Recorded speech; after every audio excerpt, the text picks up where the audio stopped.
안녕하세요. 젠 컨설팅이 진행하는 웨비나에 참석해 주셔서 다시 한번 감사의 말씀을 드립니다.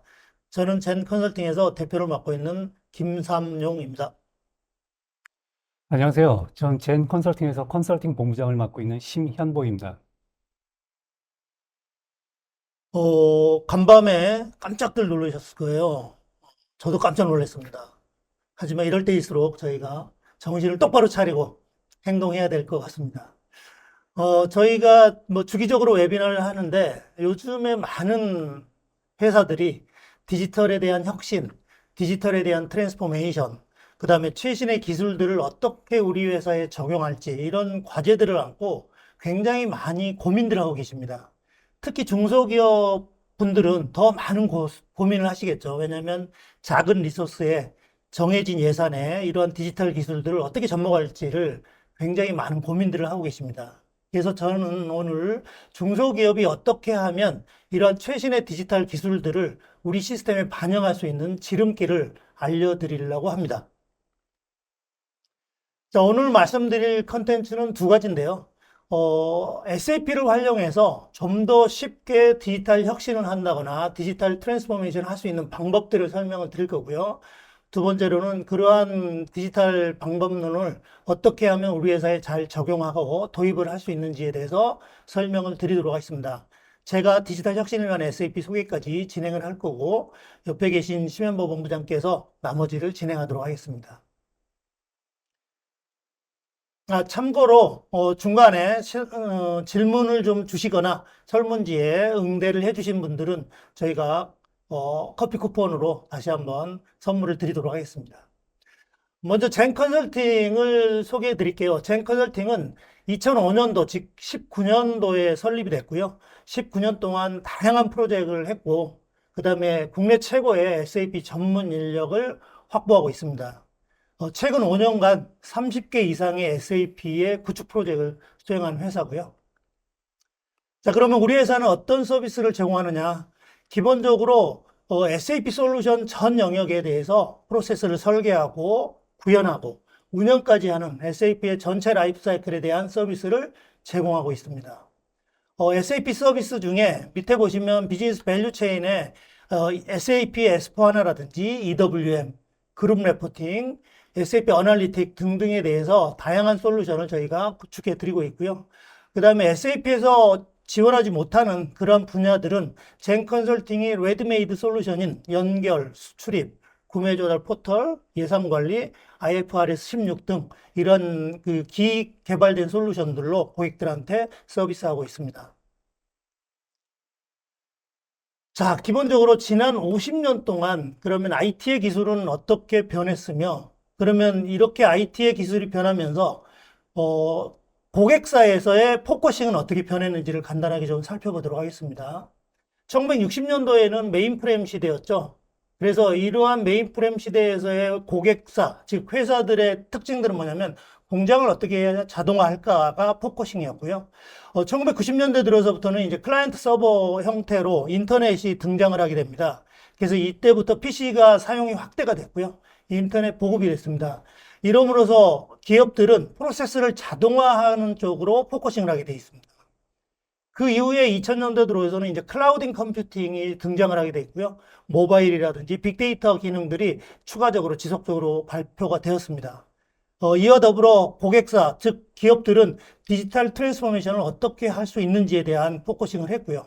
최근 들어 2010년 이후에는 지능형 기술, 즉 머신러닝이라든지 뭐 IoT라든지 이러한 빅데이터라든지 지능형 기술들을 어떻게 해서 기업들이 받아들여 가지고 지능형 기업으로 어떻게 하면 진행할지가 상당한 숙제로 등장을 했다는 거죠. 자, 그러면 우리가 지능형 기업을 향해서는 어떻게 하면 어떤 플랫폼을 우리 회사가 또는 고객사들이 확보를 해야 되느냐? 기본적으로 이 플랫폼은 어떤 의미를 가지고 있는지 한번 살펴보도록 할게요. 크게 네 가지 정도를 살펴볼 수 있는데요. 첫 번째로는 비즈니스 프로세스적인 측면입니다. 즉, 모든 부서가 원활하게 모든 데이터를 공유하고 협업하고 엔드 투 엔드 프로세스를 효율성으로 극대화할 수 있도록 비즈니스 프로세스를 서포트할 수 있는 플랫폼이 필요하다는 거고요. 두 번째로는 머신러닝이라든지 AI 등의 최신 기술을 이용해서 일하는 방식이 변할 수 있도록 플랫폼이 서포트해야 된다는 겁니다. 또한 이와 더불어 많은 데이터들을 실시간으로 분석하고 분석한 걸 예측하고 예측한 걸 기반으로 해서 의사결정을 도출할 수 있는 의사결정 서포트할 수 있는 플랫폼이 여하튼 필요하게 되었다는 거죠. 또한 중소기업 또는 모든 시장이 굉장히 빠른 속도로 변화합니다. 이렇게 빠른 속도로 변화하는 시장에 유연하게 응대할 수 있는 확장성과 민첩성을 갖춘 플랫폼이 필요하다는 거죠. 그래서 이런 플랫폼이 지능형 기업을 위한 플랫폼이라고 할 수 있습니다. 자, 그러면 이런 플랫폼을 활용하고 이런 플랫폼을 잘 적용하게 되면 지능형 기업으로서 리프트 앤 시프트를 할 수 있다는 거죠. 과연 그러면 지능형 기업이란 뭐냐면 단순 반복적인 작업은 전통적인 기업들은 굉장히 큰 포션을 차지했습니다. 근데 지능형 기업으로 갈수록 단순 반복적인 작업은 IT 기술을 이용해서 자동화해야 된다는 거죠. 대비해서 고부가치적인 업무라든지 지식 기반의 업무는 지능형 기업에서는 굉장히 확대가 되고 이런 확대된 기능들을 최신의 기술을 이용해서 할 수 있는 그런 플랫폼이 지능형 기업으로 갈 수 있는 플랫폼이고 이런 기능 플랫폼을 이용해서 지능형 기업으로 리프트 앤 시프트 할 수 있다는 겁니다. 자, 그러면 우리가 이러한 지능형 기업의 베이직은 어떻게 하면 지능형 기업으로 갈 수 있느냐를 우리를 공부를 하러 왔는데요. 자, 여기에 SAP라는 솔루션을 먼저 소개를 해드리고 SAP가 이러한 지능형 기업의 플랫폼으로서 어떻게 서비스를 하는지 그런 기능들을 설명을 드리도록 하겠습니다. SAP는 1972년도에 설립이 되었고요. 52년 동안 다양한 비즈니스 프로세스를 분석을 해서 새로운 버전들의 ERP를 개발하고 릴리즈라는 그런 회사입니다. 1995년도에는 삼성전자가 SAP를 도입함으로써 본격적으로 한국에 ERP를 전도하는 그러한 계기가 됐고요. 2000년도 들어서는 SAP가 다양한 빅테크 기업을 인수합병을 합니다. 그래서 그러한 빅테크 기업을 인수합병을 함으로써 지능형 ERP를 할 수 있는 그러한 베이직을 마련하고 있습니다. 자, 그렇게 지능형 ERP를 위한 SAP가 그러면 클라우드 시장에서 어떠한 포지션을 가지고 있는지 좀 보도록 하겠습니다. 뭐 가트너나 IDC에서 SaaS ERP로서 SAP를 리더로 선정을 했고요. 전 세계 2억, 즉 거의 3억 명의 클라우드 사용자를 보유하고 있습니다. 또한 클라우드의 가용성을 99.7%로 서비스를 가용해주는 그런 기술력을 가지고 있고요. 그 다음에 SAP 클라우드에 재무 문서가 약 72억 개 이상의 재무 문서가 호스팅된 그러한 SaaS 솔루션의 리더로 선정이 된 게 SAP의 클라우드 현황입니다. 자, 그러면 SAP의 차세대 ERP 솔루션인 SAP S/4HANA 클라우드는 어떠한 솔루션인지 잠깐 알아보도록 하겠습니다. SAP는 전통적으로 ERP 시장에서는 상당히 강한 기능을 가지고 있습니다.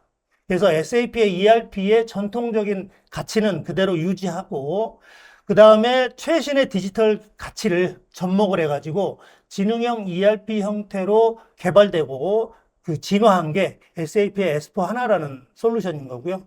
SAP의 S/4HANA는 2010년에 최초 이제 런칭이 돼서 SAP에 런칭이 됐고 2010년 후반부터는 다양한 기술력을 이용해서 인텔리전트 엔터프라이즈를 지원하는 그러한 솔루션으로 진화를 하고 있습니다. 자, 그러면 SAP 클라우드 플랫폼은 어떤 형태로 구성이 되었는지 한번 살펴보도록 하겠습니다. 기본적으로 기술력 부분에 있어서는 최적화된 데이터 구조를 가지고 있습니다. 그 다음에 굉장히 빠른 속도로 데이터를 핸들링하는 인메모리 DB 기반의 하나 DB를 가지고 있는 거고요. 그 다음에 다양한 UX를 지원합니다. 피오리 기반, 그 다음에 애니 디바이스에서 동일한 화면을 볼 수 있는 직관적인 UX를 지원하고 있고요. 그 다음에 내장형에서 실시간으로 분석을 해서 예측을 해주는 그런 분석 툴도 기술적으로 베이직하게 깔려 있는데 이러한 기술력 위에 프로세스적인 측면으로서는 지속적으로 SAP가 베스트 프랙티스를 지원하게 되어 있습니다. 또한 이러한 베스트 프랙티스 이외에 각각 산업에 특화된 기능들이 있습니다. 이런 산업 특화된 기능들을 25개의 산업 특화된 기능들을 지원하고 있고요. 그 다음에 최신의 로코드, 노코드 형태의 사용자들이 ERP의 기능들을 확장할 수 있는 그러한 기능들도 역시 추가적으로 지원하고 있고요. 현재는 이제 다양한 컴퓨팅, 클라우드 컴퓨팅과의 인터페이스들이 필요한데, 이렇게 다양하게 클라우드 간의 연계를 확장할 수 있는 그러한 기능들도 지원을 하고 있습니다. 그래서 이렇게 프로세스 위에다가 최신 기술, 인텔리전트 기능들을 부과해서 최초의 이제 클라우드 플랫폼의 지능형 ERP를 지원한다는 거고요. 그 중에 보면 내장된 지능형 기술, 즉 머신러닝이라든지 AI라든지 IoT 기술들이 지원이 되고요. 그 다음에 사전에 구성된 레고 블록처럼 손쉽게 우리가 적용할 수 있는 그런 기능들도 지속이 되고, 매년 2회 이상의 지속적인 업데이트를 해서 새로운 기술력들을 지속적으로 반영할 수 있는 그러한 인텔리전트 기능들이 프로세스 위에 접목이 돼서 전체적으로는 하나 클라우드 플랫폼은 지능형 ERP를 하기 위한 가장 큰 장점을 가지고 있다는 겁니다. 그래서 특히 중소기업 분들은 지능형 기업으로서 가는 거를 고민할 때는 어떻게 해야 되냐. 즉, 내가 지능형 기술들을 익혀가지고 그걸 우리 회사에 접목하기 굉장히 어렵습니다. 그런데 SAP의 하나 클라우드의 플랫폼을 장착을 하게 되면 결국은 우리 회사가 하나의 지능형 ERP를 지향하는 회사가 된다는 거죠. 그래서 좀 더 그러면 살펴보도록 하죠. 어떤 부분들이 지능형 ERP의 기능들이 제공되는지. 기본적으로 세 가지 정도의 SAP 클라우드 플랫폼을 활용하면 업무에 변화가 생깁니다. 첫 번째로는 일하는 방법이 변화됩니다. 그래서 최신 기술을 바탕으로 해서 업무의 단순화 또는 간소화, 자동화를 통해서 일하는 방식을 변하는 거고요. 두 번째로는 중소기업은 지속적인 비즈니스 성장을 하게 되어 있습니다. 그래서 이러한 지속적인 비즈니스 성장을 지능형 ERP 형태로서 지속적으로 서포트할 수 있는 그러한 플랫폼을 지원한다는 거고요. 세 번째로는 이렇게 아주 훌륭한 플랫폼이더라도 엔드 유저들, 즉 기업들이 쉽게 적응을 하고 쉽게 사용할 수 있는 그러한 기능들이 필요하다는 겁니다. 그래서 이러한 세 가지 정도의 측면이 클라우드 플랫폼이 어떤 형태로 지원하는지 하나씩 보도록 하겠습니다. 첫 번째로는 이제 일하는 방식이 변하다입니다. 그래서 사용자 중심, 그 다음에 협업 기능, 그 다음에 지능형 솔루션 기능 등을 직관적이고 개인화되게 지원한다는 거고요. 세 가지 형태로 지원이 되는데, 하나는 사용자 친화적인 최신의 UX를 제공한다는 겁니다. 여기서 UX는 이제 유저 익스피리언스의 약자인데, 유저 센트릭 ERP라고 해서 사용자의 직관적인 UI를 제공한다는 거고요. 두 번째로는 협업 기능을 강화를 해서 사용자들끼리 또는 사용자와 벤더사 또는 사용자와 공급업체 간의 협업을 가능하게 할 수 있는 그런 협업 기능이 탑재된 ERP다. 세 번째로는 최신 기술의 바탕을 밑에다 깔고 그걸 이용해서 업무를 쉽게 할 수 있는 그런 인텔리전트 ERP를 지향하는 그런 솔루션이다라는 거죠. 첫 번째로는 그러면 사용자 관점에서는 어떻게 바뀌느냐. 기본적으로 보면 사용자별로 롤이 틀립니다. 각각의 롤이 틀리기 때문에 사용자가 할 수 있는 개인화된 화면을 먼저 제공하는 거고요. 예를 들면 나는 창고 관리 담당자다라고 하면 회전율이 낮은 상품이 현재 얼마 있다라고 하는 KPI를 먼저 보여준다는 거죠. 그래서 이 KPI를 더블 클릭해서 실제 어떤 상품들이 회전율이 낮은 상품인지를 보고 그 다음에 어떻게 팔로우를 할지를 결정하는 그런 업무를 할 수 있도록 사용자 관점에서 개인화된 화면을 구성한다는 겁니다. 자, 두 번째로는 업무를 찾아가서 하는 게 아니라 찾아온다라는 거죠. 모든 업무에는 이렇게 개요 페이지가 구성이 되어 있습니다. 그래서 각각의 개요 페이지는 신호등 형태로 대시보드를 지원합니다. 그래서 빨간색, 노란색, 녹색. 우리가 신호등 체계는 항상 익숙해 있죠. 그래서 빨간색이라는 건 뭔가 얼럿을 주는 색깔이죠. 그래서 내가 해야 될 업무를 빨간색으로 표시해주고 엔드 유저는 그 빨간색을 더블 클릭해서 디테일 업무로 들어가서 팔로우를 할 수 있도록 모든 업무에 이런 찾아오는 개요 페이지를 준다는 겁니다. 자, 그 다음에 또 중요한 게 일하면서 나 혼자 일을 하는 거 아니죠. 회사는 나와 영업과 생산, 생산과 구매, 이런 팀 간의 협업이 굉장히 필요합니다. 근데 SAP에서는 컬래버레이션 매니저라는 채팅 툴을 지원합니다. 그래서 SAP 안에서 이런 채팅 툴을 이용해서 SAP의 데이터를 공유한다든지 SAP의 트랜잭션들을 서로 협의하는 그런 컬래버레이션 기능을 지원하고 있습니다. 특히 이제 MS365를 사용하는 기업들은 마이크로소프트 팀즈와 연결이 돼서 팀즈 안에 SAP의 기능들을 탭으로 집어넣어서 서로 코워크할 수 있는 그러한 컬래버레이션도 지원을 해서 컬래버러티브 ERP로서의 그 기능들을 계속 강화하고 있다는 거죠. 그 다음에 마지막으로는 최신의 지능형 기술들을 담았습니다. 하나 클라우드에. 첫 번째로는 챗봇인 줄이라는 챗봇을 활용해서 자연어 처리 기반으로 업무를 처리하는 그러한 형태로 챗봇이 강화됐고요. 그 다음에 SAP에서 RPA를 지원해서 단순적인 거고 반복적인 업무는 자동화할 수 있는 그러한 기능들도 지원을 했습니다. 다음으로는 아까도 얘기했지만 찾아오는 업무이기 때문에 예외 사항들을 정의를 하게 되어 있습니다. 예를 들어 내가 판매 오더를 생성을 하고 납품을 예정했던 날보다 하루라도 딜레이 되는 상황을 디파인하게 되면 납품이 안 된 판매 오더에 대해서 지속적으로 담당자한테 얼럿을 줘서 사전 조치할 수 있도록 이런 예외 상황에 대한 알림 제공 기능도 상당히 요긴하게 사용할 수 있는 기능이라고 볼 수 있고요. 그 다음에 이제 앞에서 쌓인 많은 데이터들을 분석을 하고 예측을 해서 what if 시나리오를 각각의 프로세스에 적용을 해서 엔드 유저들이 경우에 따라서는 what if 시나리오를 통해서 분석을 할 수 있도록 그런 예측 분석 기능들도 역시 지원을 한다는 겁니다. 그래서 이렇게 인텔리전트 ERP적인 측면들로 지속적으로 아마 강화될 예정입니다. 앞에서 얘기했던 줄 같은 경우는 SAP가 상당히 강조하는 그런 솔루션 중에 하나입니다. 그래서 SAP는 클라우드, 특히 그 AI의 강자인 이유는 뭐냐면 비즈니스 데이터에 대해서 굉장히 강한 AI 기술력을 가지고 있습니다. 그래서 이런 줄을 활용하게 되면 내가 자연어적으로 내가 원하는 레포트를 줄을 이용해서 굉장히 쉽게 찾아낼 수도 있는 거고요. 줄이라는 챗봇을 이용해서 내가 원하는 트랜잭션을 생성할 수도 있다는 거죠. 예를 들어 내가 특정한 고객한테 특정한 제품을 판매하는 판매 오더를 만들어 달라고 하면 줄은 그러한 판매 오더를 생성해서 결과를 보여줄 수 있다는 거고요. 그래서 앞으로 이러한 줄들의 기능들은 계속 확대될 예정이기 때문에 상당히 그 다양한 기능들이 추가될 거고 엔드 유저들은 이러한 줄을 활용함으로써 굉장히 업무의 생산성을 높일 수 있는 그런 장점을 가지고 있습니다. 자, 그 다음에 아까도 했지만 중소기업이 필요한 거는 기업의 성장들입니다. 이렇게 기업의 성장들을 역시 SAP의 플랫폼이 지원해야 된다는 거죠. 그래서 세 가지 측면에서 지원을 한다는 겁니다. 첫 번째로는 엔드-투-엔드 시나리오를 베스트 프랙티스로 제공한다는 거고요. 그 다음에 두 번째로는 원래 SaaS ERP는 확장할 수 없다, 개발할 수 없다라는 개념으로 많이 알고 계시지만 그렇지는 않습니다. SAP의 Extensibility라는 기능을 이용하면 표준에서 제공되지 않은 기능들도 확장을 할 수 있는 그런 기능들이 제공되는 거고요.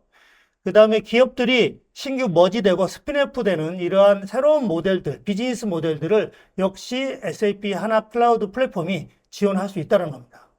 하나씩 보도록 하겠습니다. SAP는 아래와 같이 엔드-투-엔드의 베스트 프랙티스 프로세스를 지원을 하고 있습니다. 그래서 HR의 채용부터 퇴직까지, 그 다음에 제품 개발에서 시판까지, 그 다음에 자산 관리에, 그 다음에 원자재를 소싱하고 계약을 하는 거, 그 다음에 제품을 판매하고 계약 관리를 하는 거, 쉽게 해서 판매된 데이터들을 이용해서 실제 납품을 하고 배송을 하는 거, 그 다음에 생산 계획을 수립하고 실제 생산을 해서 제품을 만드는 형태, 그 외에 재무와 공통 기능까지 다양한 형태의 엔드-투-엔드 프로세스를 지원을 하고 있고요. 이 또한 매년 2회에 걸쳐 신규 기능들을 추가해서 계속 릴리즈를 하고 있습니다. 그래서 새로운 기술들이 지속적으로 확장되는 그러한 전략을 가지고 있습니다. 자, 각 영역에는 베스트 프랙티스 기준으로 스코프 아이템이라는 거를 가지고 있습니다. 그래서 우리가 스코프 아이템을 선택함으로써 내가 필요한 레고 블록처럼 ERP를 구성하는 형태인데요. 파이낸스 부분에 한 248개, 프로큐먼트에 92개, 세일즈에 75개, 뭐 기타 등등 매니팩처링 쪽에도 83개 등등의 가장 많은 베스트 프랙티스를 스코프 아이템으로 지원하기 때문에 내가 그 스코프 아이템을 선택함으로써 그런 프로세스를 도입할 수 있다는 거죠. 잠깐 예로 보면 재무 부분의 베스트 프랙티스 기준은 스코프 아이템입니다. 그래서 여러 가지 다양한 스코프 아이템을 시스템이 지원을 하는 거고요. 엔드 유저들은 이런 스코프 아이템이 내가 필요한 아이템이다라고 선택을 하게 되면 그 선택된 게 의해서 프로세스가 자동으로 설정이 되고 그런 설정된 프로세스들을 활용해서 구축하는 그런 형태로 클라우드 버전이 구성이 되어 있습니다. 다음은 이제 확장성인데요. 앞에서 얘기했듯이 사스 ERP에도 추가적인 확장을 할 수 있는 그런 기능들이 제공됩니다. 근데 뒤에서 다시 한번 이 확장에 대해서는 설명을 드리도록 하겠습니다. 자, 그 다음에 많은 중소기업 또는 대기업도 마찬가지입니다. 회사를 인수합병하고 신규 법인을 세우고 사업을 분할한다거나 글로벌로 확장한다거나 합작 투자를 한다거나 다양한 비즈니스 환경들이 구성이 되는데요.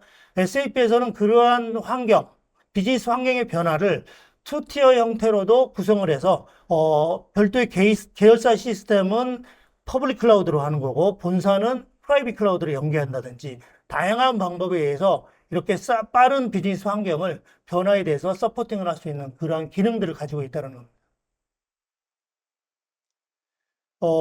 그 다음에 이제 이렇게 좋은 솔루션들, 많은 솔루션들의 특징들이 뭐냐면 구축하기 어렵다거나 활용하기 어려우면 사실은 가장 큰 문제가 생기는 거죠. 그래서 SAP는 그러면 이러한 솔루션들을 성공적으로 구축하기 위한 보장을 할 수 있는 세 가지의 기능들을 제공합니다.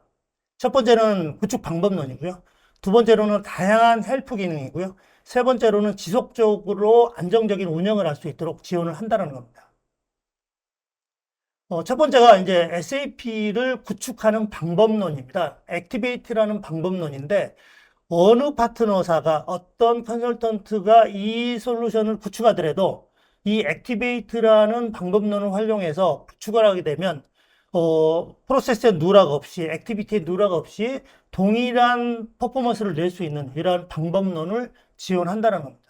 이 방법론도 뒤에 다시 한번 설명드리도록 하겠습니다.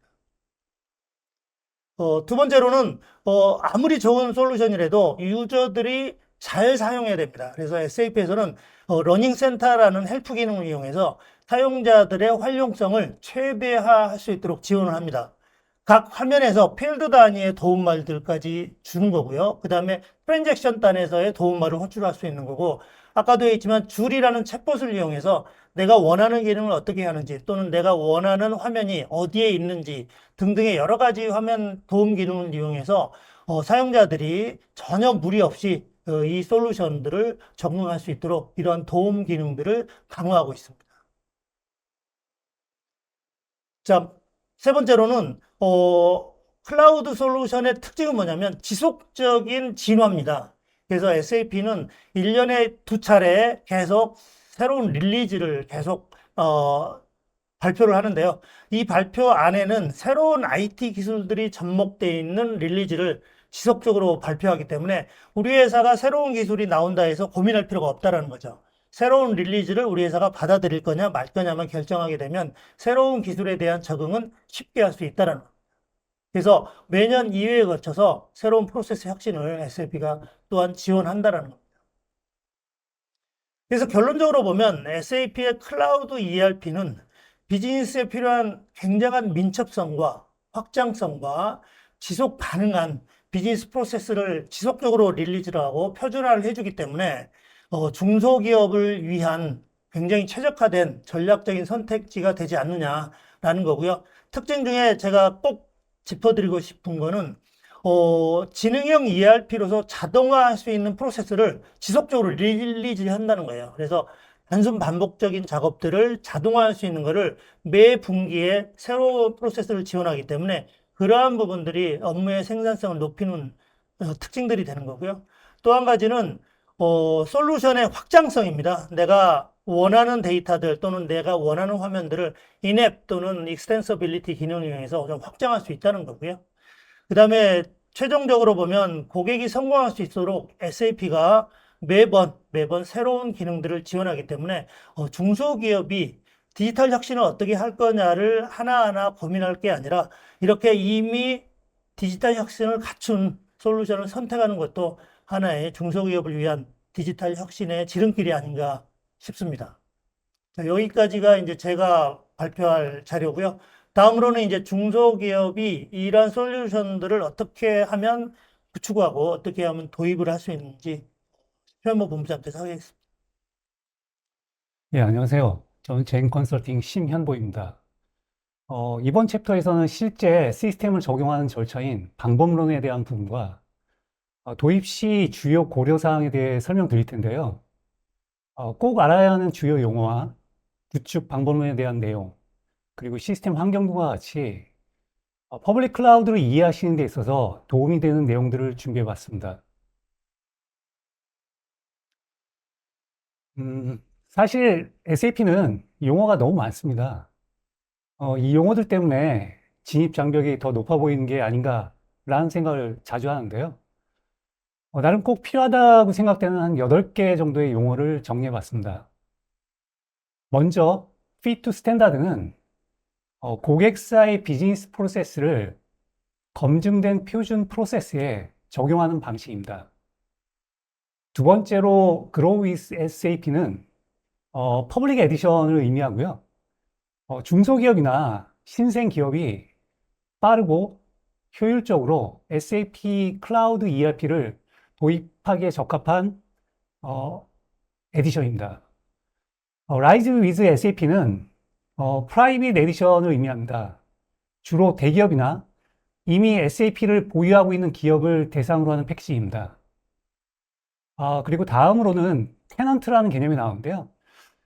테넌트는 하나의 서버 내에 독립된 작업 공간을 가질 수 있다라는 개념으로 보시면 될 것 같은데요. 예를 들어서 하나의 개발 시스템에 컨피그레이션 관련된 테넌트와 개발 관련된 테넌트를 분리해서 가져가실 수가 있습니다. 그 다음에 나온 용어는 이제 디지털 디스커버리 어세스먼트인데요. 실무적으로는 DDA라는 약어를 사용하고 있습니다. DDA는 Fit to Standard를 적용하기 위해 기업의 비즈니스 프로세스를 분석하고 최적화된 방안을 찾아 제안하기 위한 툴입니다. 다음으로는 Central Business Configuration, CBC 관련된 그 용어인데요.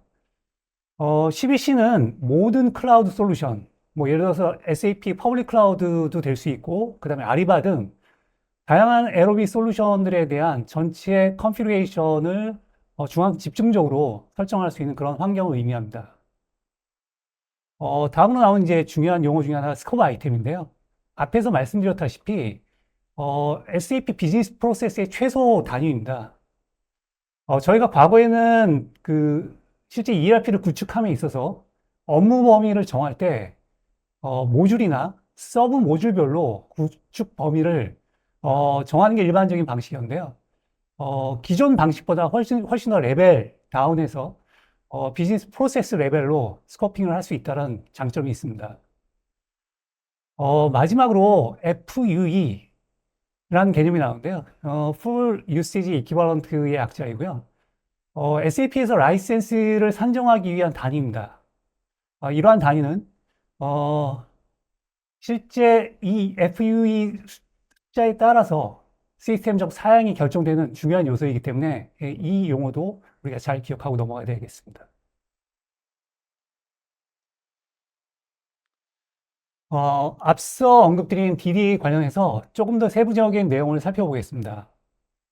DDA에서 수행해야 될 주요 작업으로는 인티그레이션에 대한 요건, 그리고 로컬라이제이션 관련된 요건, 뭐 예를 들어서 세법이라든지 이런 부분들이 지원이 되는지에 대한 확인이 필요하고요. 실제 적용을 해야 된 리걸 엔터티, 그러니까 기업의 수는 얼마나 되는지, 그리고 스코프 등에 대한 정의 작업을 수행합니다. DDA는 크게 고객 추가 요건에 대한 라이센스 확인과 현지화 지원 여부 확인을 위한 퀵 DDA하고 세부적인 업무 분석을 수행할 수 있는 풀 DDA 두 가지가 있습니다. DDA 활용 측면을 보면 고객 참여 도구 외에 제한 업무에 대한 범위를 점검할 수 있는 부분, 그리고 인티그레이션 관련된 항목을 정의하는 부분, 그리고 최신 기술 관련된 정보를 제공할 수 있는 부분, 협업의 도구로서 사용이 됩니다. 본격적으로 방법론에 대해서 말씀드리겠습니다. 프로젝트 구축 방법의 대표적인 개념이 워터폴 방식과 애자일 방식입니다. 워터폴 방식 프로젝트는 모든 계획이 사전에 픽스되는 반면에 애자일 방식은 진행 상황에 따라 유연하게 조정하는 방식을 의미합니다. 기존 SAP 구축 방법론으로 사용하던 엑셀러레이트 SAP 아삽 방법론은 워터폴 방식에 가깝고, 클라우드 환경의 구축 방법론인 액티베이트 방법론은 애자일 방식에 가깝습니다. 구현 방식에 있어서 가장 큰 차이점은 고객의 니즈에 최대한 맞추는 방식과, 그리고 표준 기능에 고객의 니즈를 최대한 맞추는 이러한 방식 간의 차이라는 점입니다. 퍼블릭 클라우드의 구현 방법론이 액티베이트 방법론의 경우 프로젝트 진행의 유연성과 비용 최적화 측면에서 장점이 있는 방법론입니다. 다음으로는 액티베이트 방법론에 대해 조금 더 상세히 분석해 보겠습니다.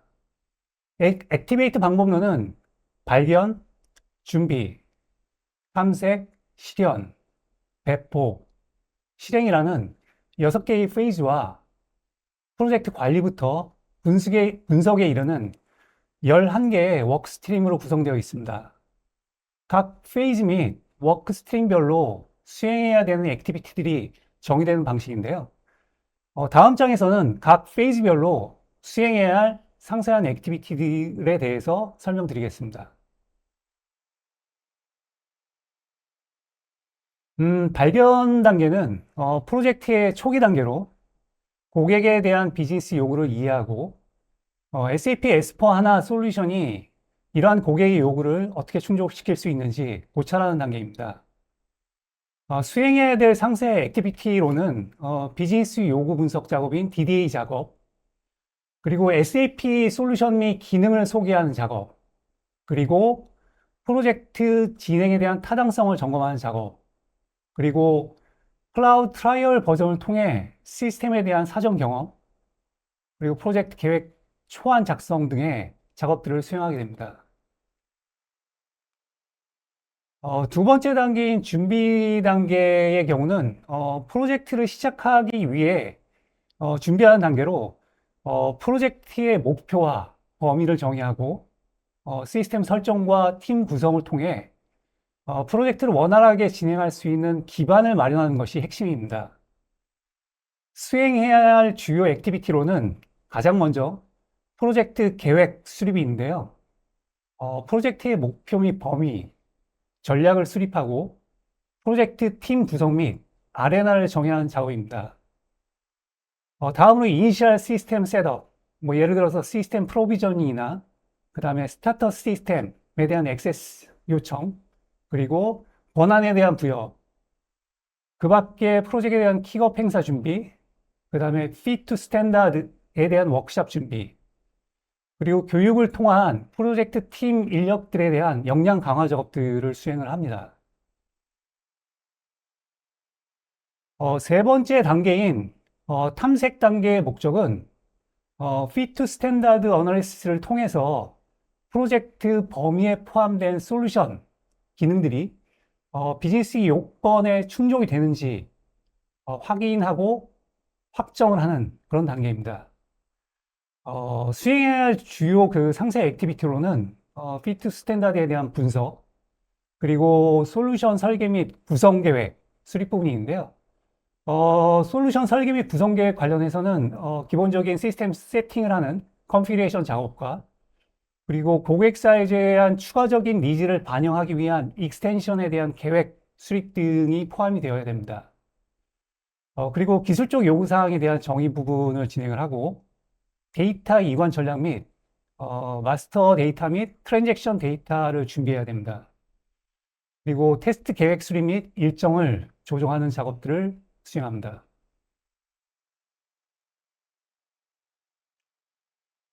네 번째 단계인 실현 단계에서는 설계된 솔루션을 실제로 구현하는 단계입니다.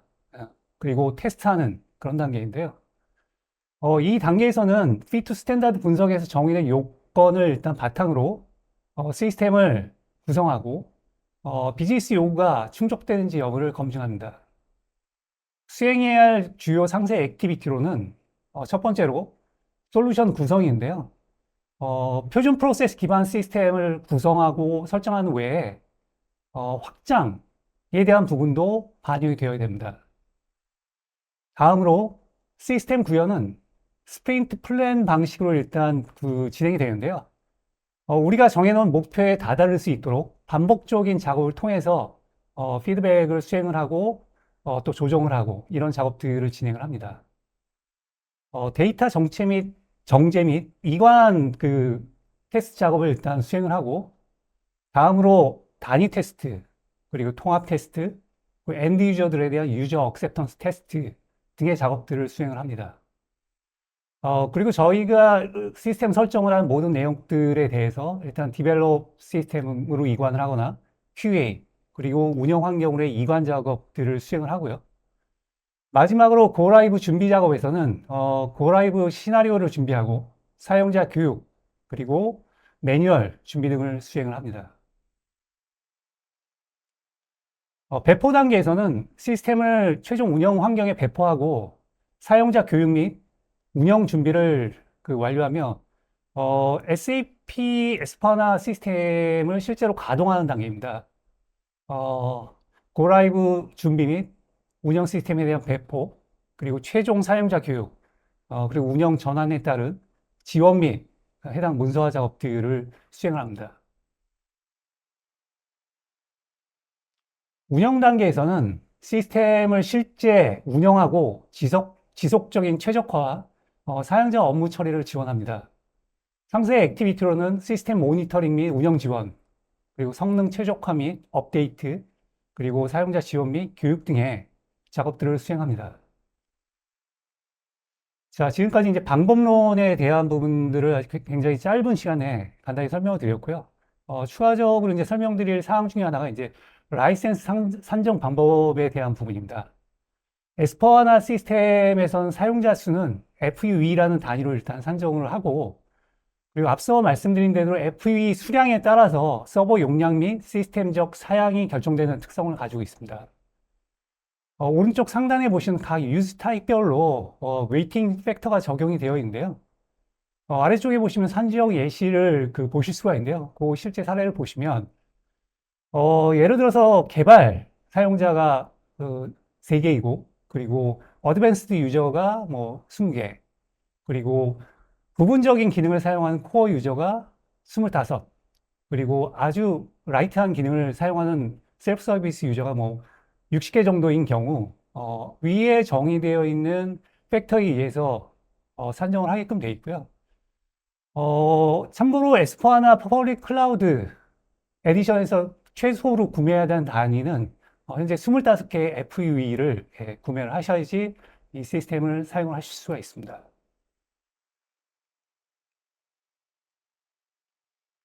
퍼블릭 클라우드는 연 2회 주기적인 업그레이드를 통해 최신 기술을 반영할 수 있고 클린 코어 정책에 따라 표준 소스 프로그램에 대한 수정이 불가하기 때문에 안정적인 운영이 가능하지만 사용자 확장 측면에서는 상대적으로 제약적인 특성을 보입니다. 사실 프라이빗 에디션에서도 무분별하게 뭐 표준 소스를 수정하지는 않지만 고객사의 요구를 충족시키기 위해서는 간혹 불가피하게 이러한 표준 소스에 대한 수정 작업이라든지 이런 것도 적용을 해야 될 경우들이 있습니다. 반면에 퍼블릭에서는 표준에서 허용하는 방식에 대한 확장만 가능하기 때문에 이 부분 참고하시기 바랍니다. 많은 분들이 이제 궁금해 하시는 부분 중에 하나가 퍼블릭 클라우드에서는 어떻게 우리가 필요한 추가 기능을 구현하는가입니다. 이 부분 관련해서는 크게 이제 두 가지 접근 방법이 있는데요. 하나는 클라우드에 통합되어 있는 확장 기능을 이용을 하는 방법과 그다음에 사이드 바이 사이드 확장 기능을 이용하는 방법이 이 두 가지가 있습니다. 첫 번째 방법인 클라우드에 통합되어 있는 확장 기능으로는 별도의 코딩이 필요 없는 키 유저 확장성과 클라우드 아밥을 이용한 개발자 확장성 두 가지 방법이 있는데요. 키 유저 확장성 같은 경우에는 일부 화면에 대한 필드 레이아웃을 조정한다든지, 그리고 리포팅을 위한 데이터들을 구성을 하고, 뭐 리포팅 위한 CDS 뷰를 설정을 한다든지, 뭐 필드를 일부 좀 추가한다든지, 뭐 이런 식의 작업들을 아빠 코딩 레벨이 아니라 사용자 설정 레벨로 이런 확장들을 진행을 할 수가 있고요. 클라우드 아밥 레벨은 이제 개발자 영역의 확장이라고 일단 보시면 될 것 같습니다. 다음으로는 사이드 바이 사이드 확장성인데요. 이 경우는 이제 SAP BTP 환경에서 관련 기능이 일단 구축되어야 하는데요. 결국은 우리가 사이드 바이 사이드를 통해서 구축한 이런 시스템 역시 결국은 퍼블릭 클라우드로 관련된 데이터를 반영하기 위해서 이러한 연계 작업을 수행을 하는데요. 이 부분 관련해서 저희가 유심히 봐야 될 부분들은 결국은 외부에서 개발된 그 시스템, 그리고 그 데이터들이 퍼블릭 클라우드 반영되기 위해서는 그 데이터를 전송할 수 있는 API가 사전에 개발이 되어 있어야 됩니다. 그래서 반드시 관련된 API가 제공이 되는지 확인 후에 관련된 사이드 바이 사이드 확장 범위를 일단 결정을 해야 됩니다. 다음은 이제 그 S4하나 퍼블릭 클라우드의 시스템 특성과 관련해서 시스템 랜드스케이프에 대해서 일단 설명을 드리겠습니다. 이상적인 시스템의 경우는 이제 3레벨의 랜드스케이프를 가져가는 게 이제 이상적인 시스템인데요. 보통 이제 개발계, 그리고 검증계, 그리고 운영계, 세 개의 시스템을 가져가는 방식입니다. 앞에 보시면, 왼쪽 그게 보시면 이제 CBC라는 게 나오는데요. 앞에서 제가 용어를 설명할 때 잠깐 말씀드렸지만, 전체적인 컨피그레이션에 대한 정보를 포함하고 있는 CBC를 통해서 관련된 개발계로 관련된 정보들을 그 세팅 사항들을 이관을 하고, 그리고 추가적인 조정 및 개발 이후에 개발 시스템의 테스트를 수행합니다. 개발계에서의 테스트 작업이 완료가 되면 QA 검증계로 관련 세팅 및 개발 사항을 이관 후에 통합 테스트를 진행을 하고, 그리고 통합 테스트 이후에 이상이 없으면 최종적으로 운영계로 관련된 정보들을 이관을 합니다. 개발계 앞에 보면 이제 스타터 시스템이라는 부분이 있는데, 스타터 시스템의 경우는 디벨롭 구현 이전에 미리 저희가 fit to standard 작업을 수행할 수 있도록 그 테스트 환경을 일단 제공을 해주는데요. 스타터 시스템을 구성할 때 최초에 기본적인 데이터들을 포함을 해서 생성할 수 있습니다. 이런 장점이 있고요. 어쨌든 이런 그 스타터 시스템은 시연 단계 이전에 표준 프로세스에 대한 이해도를 높이기 위해서 많은 활용이 필요한 상황입니다. 자, 중소기업 도입 전략과 관련된 부분인데요. 먼저 이 도입 전략과 관련해서 체크해야 될 체크 포인트 한 9가지 정도를 일단 선정을 해봤는데요. 첫 번째로 이제 비용 효율성 측면에 대한 점검이 필요하고요. 두 번째로 유연성 및 확장성 측면, 그리고 글로벌 표준에 대한 준수 여부 측면, 그리고 빠른 구현 및 민첩성에 대한 부분, 그리고 보안 및 안정성에 대한 부분, 그리고 고객 지원이 원활하게 되는지, 그리고 외부 시스템과의 통합이 잘 되는지, 그리고 시스템에 대한 업데이트 및 새로운 기술이 계속적으로 반영될 수 있는 구조인지, 그리고 이러한 시스템이 계속해서 지속 가능한 환경인지 등에 대한 이 9가지 측면에서에 대한 세부 점검이 일단 필요합니다. 일반적인 고객들의 공통적인 요구사항들을 뽑아봤는데요. 몇 가지를 좀 언급을 드리면, 언제 어디서나 접속이 가능한 그런 환경이냐에 대한 부분. 그리고 초기 비용이 많이 들지 않았으면 좋겠는데, 뭐 이런, 구독형 방식의 일단 서비스가 진행이 되냐, 뭐 이런 부분. 그리고 하나의 플랫폼에서 쉽고 빠르게 위험이 배포가 가능하냐, 이런 부분들을 궁금해 하셨고요. 그리고 글로벌 산업 표준을 담고 있는지에 대한 부분. 그리고 지능형 ERP로의 확장이 가능한지에 대한 부분, 뭐 AI나 뭐 머신러닝, 뭐 이런 부분들이 되겠죠. 그리고 필요한 만큼 시스템 기능 확장이 가능한지, 뭐 예를 들어서 저희가 이제 계속해서 인수 확장을 통해서 관련된 기업들을 늘려나가야 되는지 할 때, 유연하게 확장이 가능한지에 대한 부분. 그리고 강력한 보안 체계와 지속적인 혁신이 가능해야 한다는 점 등이었습니다. S4하나를 도입하게 되면 상기 요건에 대한 긴밀한 지원이 가능하며 이를 통한 비용에 대한 효율성을 증가시킬 수 있고 그리고 비즈니스 프로세스에 대한 완성도를 높일 수 있고 그리고 기업의 성장을 지원하는 확장성 측면에서 상당한 메리트가 있는 선택이라고 일단 말씀드릴 수 있겠습니다. 안정적인 구축을 위해서는 fit to standard를 통해 최대한 표준의 프로세스를 맞추는 작업이 필요하고요. 개발은 불가피한 경우에만 선별적으로 수행하는 걸 제안드립니다.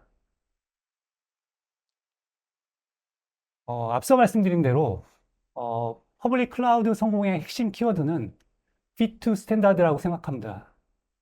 무분별한 개발은 프로세스에 대한 완성도 및 안정성을 저하시키고 그리고 구축 비용의 상승 및 유지 보수의 효율성을 떨어뜨립니다. 그리고 프로젝트 일정 지연 등의 문제를 야기시키게 됩니다. 대부분의 회사들이 그동안 사용자의 니즈에 맞게끔 개발하는 방식에 익숙해져 있었던 게 사실이었죠. 어느 회사든지. 하지만 이 성공적인 퍼블릭 클라우드 구축을 원하신다면 과거의 마인드셋을 버리고 최대한 고객사의 프로세스를 표준에 맞추는 작업에 함께 노력하신다면 반드시 좋은 성과가 있으리라 생각합니다. 준비한 내용은 여기까지고요. 궁금하신 사항은 QA 시간을 통해서 답변을 드리도록 하겠습니다. 감사합니다.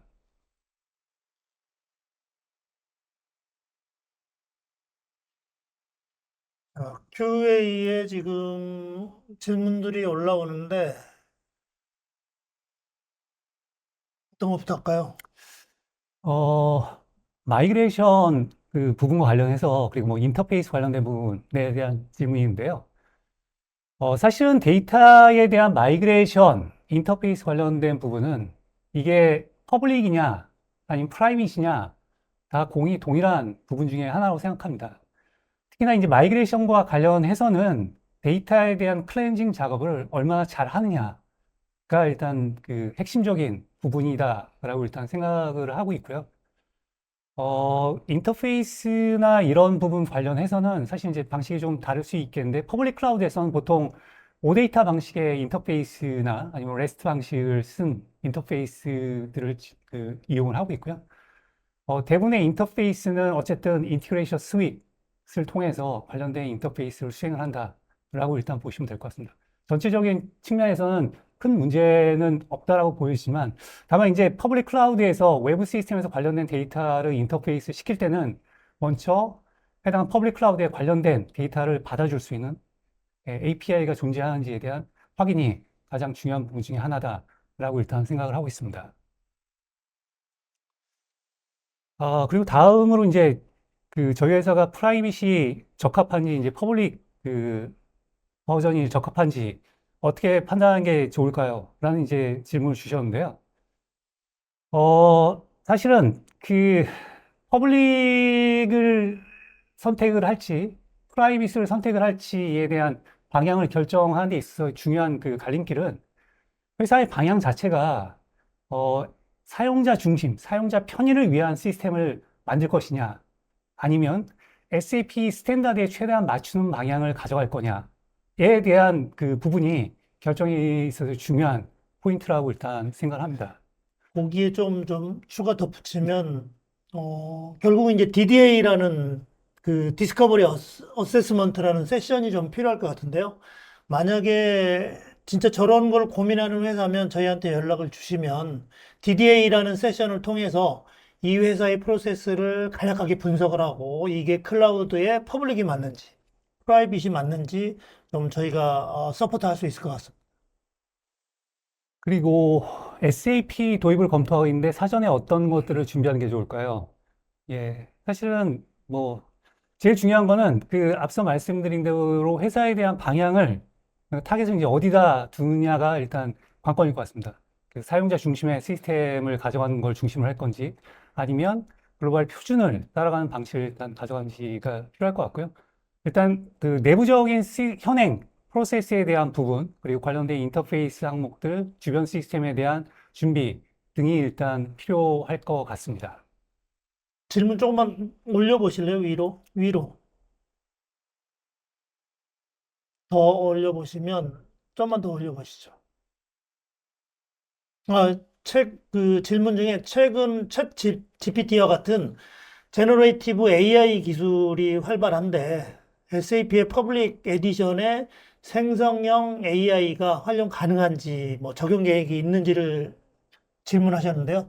사실 지금 SAP의 AI에 오픈 AI를 이용한다든지 현재 시장에 나와 있는 AI는 현재 이용을 하고 있습니다. 백그라운드에서. 근데 이러한 것들은 실제 비즈니스 데이터를 활용한 AI에는 가깝지 않습니다. 그래서 SAP가 지금 자체적으로 비즈니스 데이터를 활용한 비즈니스 데이터에 최적화된 AI 기술을 지금 개발하고 있습니다. 그래서 조만간에 SAP의 젠 AI에 비즈니스 최적화된 AI가 아마 적용될 예정입니다. 아마 자세한 뭐 릴리즈 계획은 저희가 한번 확인하고 아마 알려드리도록 하겠습니다. 잠깐만 내려볼까요? 질문 좀요. 예. 그 라이센스 관련된 질문이 나왔는데요. 그 저희 회사는 현재 온프레미스 SAP 사용 중인데 클라우드로 가면 라이센스 전환이 어떻게 되는지 궁금합니다. 이건 좀 말씀해 주시죠.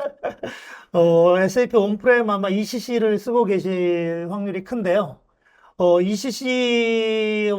ECC의 온프렘 라이센스와 클라우드 라이센스는 기본적으로 다른 형태의 라이센스입니다. 그래서 온프렘 라이센스 이외에 새로 클라우드 라이센스를 구매를 하셔야 됩니다. 그러니까 온프렘은 구매고요. 사실은 클라우드는 라이센스를 구매하는 게 아니라 사용권을 구독하는 형태이기 때문에 그거는 다른 얘기이기 때문에 클라우드는 별도로 구독료를 내셔야 됩니다. 그 질문 중에 경비정산 솔루션이나 사내 그 자체 솔루션과 SAP 퍼블릭 클라우드 연동이 가능하냐라는 이제 질문 주셨는데요. 가능하죠. 예, 가능한데요. 보통 이제 저희 경비정산 솔루션의 경우는 뭐 이어카운팅 시스템이라고 보통 표현을 하는데, 결국 외부에서 그 웹이나 뭐 이런 걸로 사용자가 쉽게 접근할 수 있는 그 환경에서 뭐 외부 전자증빙이라든지 이런 게 연동돼서 전표를 자동으로 생성시킬 수 있는 그런 시스템을 의미하시는 것 같고요. 사실은 그 자체적으로 관련된 뭐 데이터를 입력을 하고 최종적으로는 그 퍼블릭 클라우드 쪽에 관련된 전표를 생성하는 게 일단 핵심 키워드인 것 같습니다. 그래서 SAP 전표를 생성하는 API로 연동을 시키는 방식을 취하면 관련된 경비정산 시스템과 연동이 가능하고요. 그 외에 이제 다른 레가시 시스템과도 앞서 말씀드린 대로 REST나 OData 방식의 데이터 기법을 이용을 하면 관련된 내용들을 일단 정의를 하실 수가 있습니다. 저 밑에 보니까 줄 AI 챗봇은 언제부터 쓸 수 있나요? 지금도 퍼블릭 클라우드에서는 줄 AI를 쓸 수 있습니다. 근데 이제 줄 AI에서도 아까 얘기했던 뭐 새로운 기능들, 예를 들어 줄 디벨로퍼, 줄 컨설턴트 이러한 기능들은 아마 4Q의 릴리즈가 되기로 했는데 지속적으로 릴리즈에 대한 정보를 고객사한테는 계속 주기 때문에 현재 가능하다고 보여지고요. 그다음에 한글화도 이미 되어 있습니다. 그 업그레이드에 대한 이제 좀 걱정들이 좀 있으신 것 같아요. 그래서 연간 두 번의 이제 업그레이드를 진행을 하고 하는데 시스템 다운타임은 어느 정도 발생하나요? 통상 이제 일요일 날 작업들을 진행을 하고 뭐 하루를 풀리 소요하지는 않습니다. 예, 생각보다 이제 시간이 그렇게 오래 걸리지는 않는다라고 보시면 될 것 같고요. 추가로 이제 업그레이드 후에 발생된 문제를 사전에 점검할 수 있냐라고 이제 질문을 주셨는데, 다이렉트로 운영 시스템에 반영을 하는 게 아니라 먼저 QA 시스템에 먼저 업그레이드를 진행을 하고, 이상이 없는지를 점검을 하는 구조로 되어 있습니다. 그리고 퍼블릭 클라우드에서는 그 대량의 데이터를 자동으로 테스트 데이터를 흘릴 수 있는 그런 기능들이 제공이 되기 때문에 업그레이드 후에 관련된 테스트 데이터를 흘릴 수 있는 기능을 통해서 어, 업그레이드 이후에 정상적으로 시스템이 작동을 하는지를 확인할 수가 있습니다. 질문 중에 한 두세 개만 더 하시죠, 뭐. 질문 중에 SAP의 퍼블릭 클라우드를 직접 체험해 보고 싶은데 어떻게 해야 될까요? 일단 뭐, 그 테스트용 라이센스들이 있긴 합니다. 만약에 당장이라도 직접 체험해 보시고 싶다면, 제인 컨설팅을 방문하시면 아마 일부 화면들하고 프로세스를 테스트할 수 있도록 해드리겠습니다. 그 다음에 저기 마이그레이션에서 신경 써야 될 부분이 어떤 게 있을까요? 앞서서 한번 잠깐 말씀을 드렸는데, 일단은 이거는 뭐, 온프레미스나 뭐, 온프레미스나 뭐, 프라이빗 버전이나, 퍼블릭이나 다 동일한데, 사실은 그 관련된 데이터에 대한 클렌징을 어떻게 하느냐가 더 이슈인 것 같습니다. 그래서 관련된 데이터에 대한 클렌징 부분에 일단 포커싱을 하는 게 일단 더 중요한 부분이다라고 일단 생각이 됩니다. 제가 봐서는 이제 답을 못한 질문들도 있는데 그런 질문들은 저희가 서면으로 답변을 작성을 할 수 있는 건 하고 SAP 코리아에 질문을 해야 될 거는 질문을 해서 어, 다시 한번 여러분들께 배포하도록 하겠습니다. 그 오늘 세션이 어떻게 잘 됐는지 잘 되길 바라고요. 추가적으로 아마 필요한 사항들이 있으면 저희 쪽에 연락을 주시면 저희가 팔로우를 하도록 하고요. 앞으로 젠 컨설팅이 이런 웨비나를 뭐 주기적으로 지속적으로 할 예정이니까 지속적으로 좀 관심을 보여주시기 바랍니다. 더 멘트 하실 거 있으신가요? 네, 대표님 고생 많으셨습니다. 아이고, 정말. 자, 그러면 오늘 웨비나 참여해 주셔서 다시 한번 감사 말씀드리고요. 다들 웨비나 듣느라고 고생하셨습니다. 감사합니다. 감사합니다.